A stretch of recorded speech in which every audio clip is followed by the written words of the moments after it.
वल्लज़ीना हुम अनिल लग़्व मुअरिदून, जो लग़वियात से एराज करते हैं। लग़्व फुजुल काम, खास तवज्जो चाहूंगा इस चीज पर।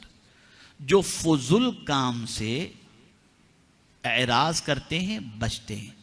अब ये लग़्व किसे कहते हैं? तो मुफस्सिरीन फरमाते हैं लग़्व ये कोई नाजायज काम नहीं है, लेकिन लग़्व कहते हैं उस काम को, तवज्जो चाहूंगा सीख करके जाओ, लग़्व उस काम को कहते हैं जिसका न दुनिया में कोई फायदा हो और न आखिरत में फायदा हो।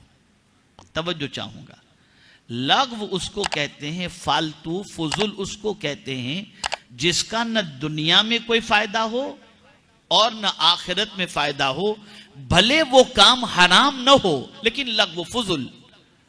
जैसा कि आज का मुसलमान रात को कहीं बैठ करके गपशप करने बैठ जाता है, क्या करते हैं? टाइम पास कर रहे हैं, ये लग़्व है।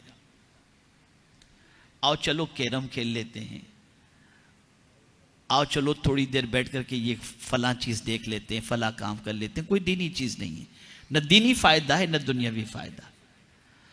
तो लग़्व चीजों से जो एराज करे, कुरान की रोशनी में वो कामयाब है।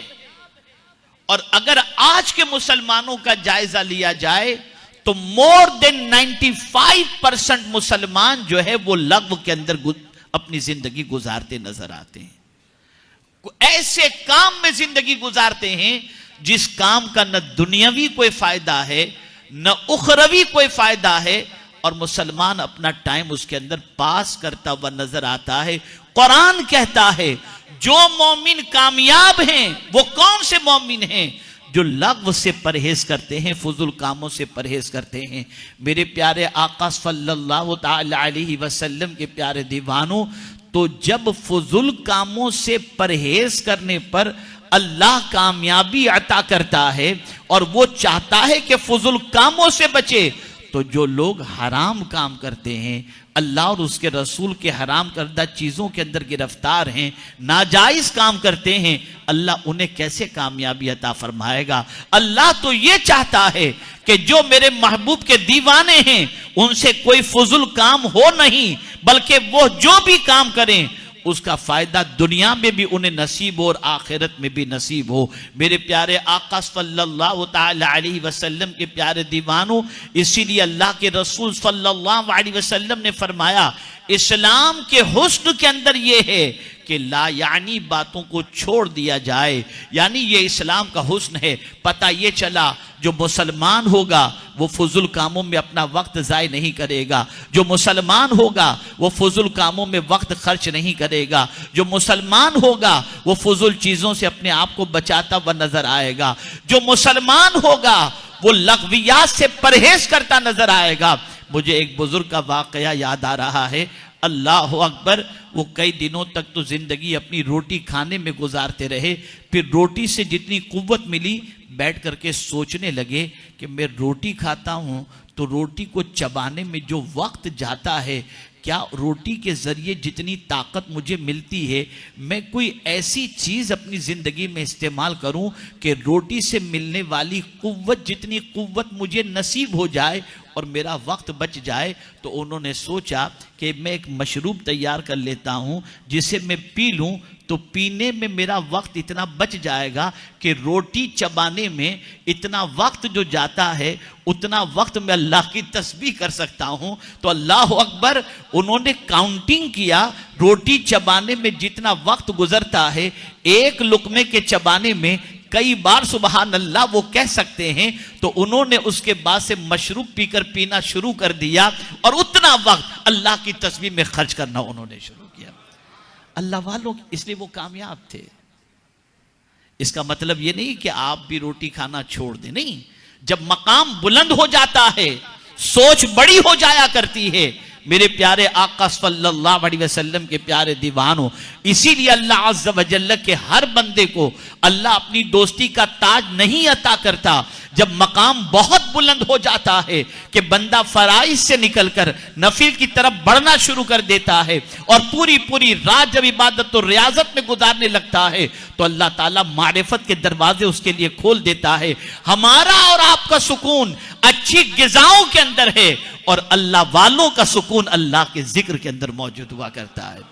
मेरे प्यारे आका सल्लल्लाहु अलैहि वसल्लम के प्यारे दीवानों, इस उम्मत की नाकामी की सबसे बड़ी वजह यह कि अगर हम एक 24 घंटे के अंदर, एक दिन और रात के अंदर अगर हम जायजा लें कि अपना कितना वक्त फुजुल कामों में खर्च करते हैं तो पता चलेगा कि हमारा 90% या 80% वक्त फुजुल कामों में खर्च होता है। ये व्हाट्सएप ही को ले लीजिए, मोबाइल ही को ले लीजिए, फेसबुक को ले लीजिए, ट्विटर को ले लीजिए, क्या मिल रहा है? फुजुल काम। मैं ये पहना हूं, मैं ये खाया हूं, मैं यहां गया हूं, मैं ये पिया हूं, बस यही सारी चीजों में वक्त जा रहा है। फिर हम कामयाबी चाहते, मिलेगी कैसे कामयाबी? और ये न समझना, ये मत समझना कि वक्त जो है वो बहुत मामूली चीज है। नहीं, वक्त बहुत कीमती सरमाया है। अल्लाह के रसूल सल्लल्लाहु अलैहि वसल्लम ने वक्त को बड़ी नेमत फरमाया, वक्त को बड़ी नेमत फरमाया और तंदुरुस्ती को बड़ी नेमत फरमाया। और सरकार ने फरमाया इन दो नेमतों से फायदा उठाने की बजाय लोग इस दो नेमतों की कद्र नहीं करते। और वो दो नेमतें कौन सी हैं? वक्त और साथ ही साथ जो है वो सेहत, तंदुरुस्ती। मेरे प्यारे आका सल्लल्लाहु अलैहि वसल्लम के प्यारे दीवानों, अब मैं आपको थोड़ा सा मुवाजना करके बताऊं ताकि आप समझ सकें। आपने 5 घंटे मुकम्मल गुजारे फुजुल कामों के अंदर, और फुजुल कामों में वक्त गुजारने के बाद आपने अपने आप को फ्रेश महसूस किया या नहीं किया वो आप जाने। लेकिन इतना मैं जरूर आपके सामने अर्ज करूंगा कि 5 घंटे में से अगर आपने 50 मिनट कुरान शरीफ तिलावत करने के अंदर खर्च कर दिया होगा तो आपकी जिंदगी के अंदर वो 50 मिनट का जो फायदा होगा और आपकी तबीयत पर जो उसका असर होगा, उस असर को आप जिंदगी भर भूल नहीं सकते हैं। वक्त की कद्र करो। कामयाब होना है तो फुजुल कामों को छोड़ दो।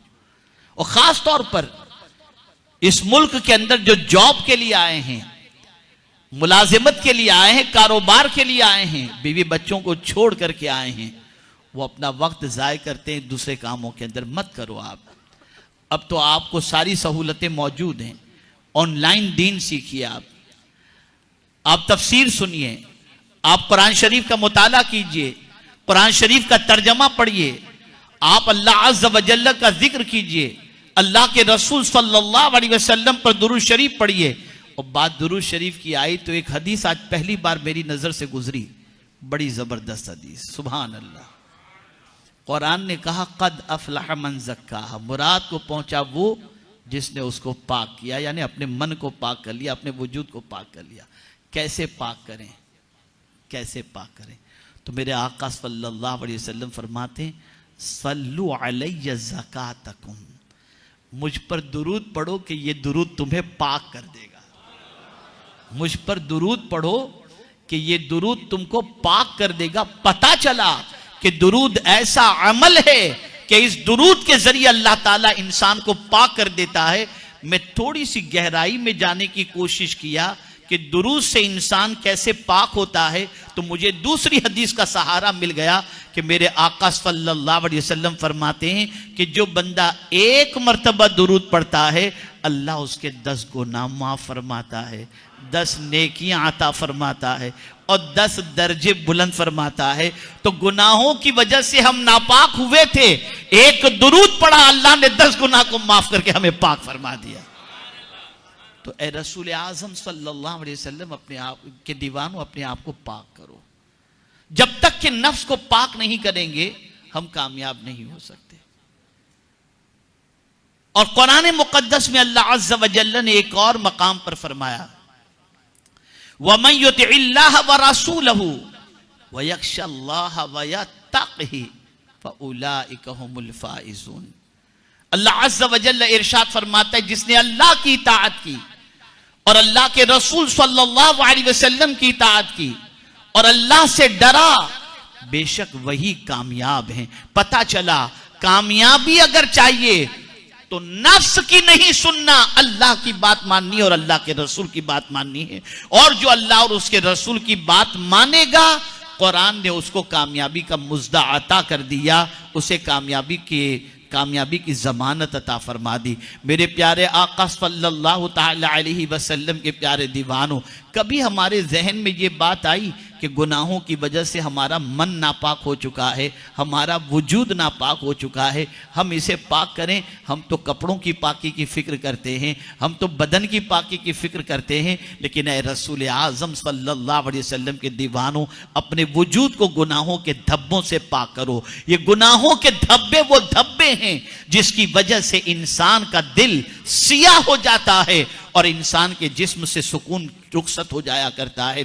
आप देखें, सरकार तो खुद ही पाक, तवज्जो चाहूंगा, हुजूर सल्लल्लाहु अलैहि वसल्लम खुद ही पाक और उनका मन भी पाक, उनका तन भी पाक।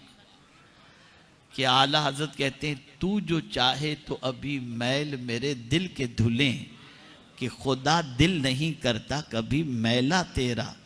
सरकार का तन भी पाक, मन भी पाक। तवज्जो चाहूंगा, अगर ये बात याद रह गई और समझ में आ गई तो मैं समझूंगा कि आज के इज्तिमा में आप बहुत बड़ा सबक लेकर के जा रहे। तन भी पाक, मन भी पाक और खुद को पाक करने वाला अल्लाह ने बनाया भी। हुजूर सल्लल्लाहु अलैहि वसल्लम मुज़क्की बनकर आए। कुरान कहता है, कमा अरसलना फीकुम रसूलम मिनकुम यतलू अलैकुम आयातिना व युज़क्कीकुम, कि ये रसूल तुम्हें पाक करते हैं। अल्लाह अकबर। तवज्जो चाहूंगा, हुजूर भी पाक करने वाले, खुद भी पाक, तन भी पाक, मन भी पाक और खुद पाक करने वाले। लेकिन दुआ क्या करते हैं अल्लाह की बारगाह में? हुजूर अल्लाह की बारगाह में दुआ क्या करते हैं? कुर्बान जाइए उम्मत की तालीम के लिए, दुआ बताइए। अल्लाह की बारगाह में दुआ करते, अल्लाहुम्मा आति नुफूसना तक़वाहा वज़क्किहा फ़इन्नका खैरुम मन ज़क्काहा। खुद मुज़क्की होने के बावजूद भी अल्लाह की बारगाह में दुआ करते हैं कि अल्लाह मुझे अपना तक़वा अता फरमा और मेरे नफ्स को पाक फरमा दे। मुज़क्की होकर तज़किये की दुआ अल्लाह की बारगाह के अंदर फरमाते हैं और अल्लाह की बारगाह में दुआ करते हुए अर्ज करते हैं कि अल्लाह तुझसे बेहतर पाक करने वाला कौन हो सकता है? वो जो खुद पाक करने वाले आए फिर भी पाकी की दुआ करते हैं और हमारा मन भी नापाक, हमारा तन भी नापाक, हमारा कपड़ा भी नापाक, लेकिन कभी हम पाक होने की दुआ अल्लाह की बारगाह में करते भी नहीं और पाक रहने की फिक्र भी नहीं करते। बल्कि बाज जालिम तो ऐसे नौजवान मिलेंगे कि अगर उनसे कहा जाए नमाज पढ़ लो, हम नापाक हैं, हम नापाक। मन को पाक करो और तन को पाक करो। गुनाहों से अपने आप को बचाओ, गुनाहों से अपने आप को बचाओ। अगर कामयाब होना चाहते हो तो गुनाहों के धब्बे जिस्म पर न लगें, गुनाहों की मोहब्बत दिल में पैदा न होने दो।